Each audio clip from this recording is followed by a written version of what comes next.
अक्रम विज्ञानी दादाश्री यानी अंबालाल मूलजी भाई पटेल पेशे से वे एक सिविल कंस्ट्रक्शन कॉन्ट्रैक्टर थे। ज्ञान होने के बाद भी उनकी पार्टनरशिप वाली इस फर्म का काम जारी रहा।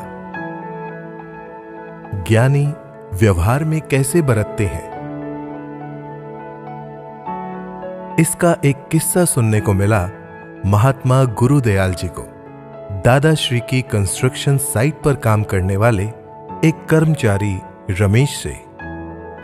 गांव है सोखड़ा, वहाँ अपना एक पहचान वाला है और वो नहीं जानता कि मैं दादाजी के पास जाता हूँ और उसको ये नहीं पता कि दादाजी क्या है। वो दादाजी के पास सर्विस करता था।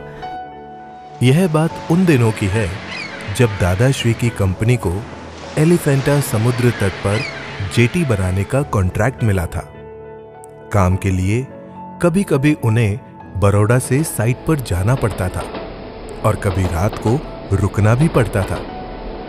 दादाश्री की ऐसी ही एक साइट विजिट के दौरान एक बार साइट पर काम करने वाले सभी लोग दिन भर की कड़ी मेहनत के बाद खाना खाकर जल्दी ही गहरी नींद में सो गए थे।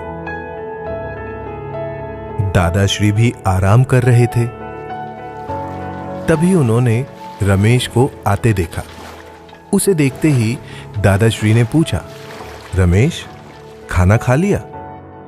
रमेश ने कहा, नहीं सेठ जी, दोपहर से जेटी पर काम कर रहा था, बस अभी ही नाव से लौटा हूं किनारे। दादाजी पूछा, तभी जमीली था?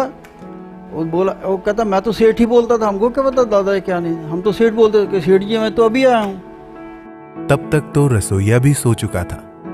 दादाश्री तुरंत खड़े हो गए और रमेश से कहा, चल मैं तेरे लिए खिचड़ी बना देता हूं।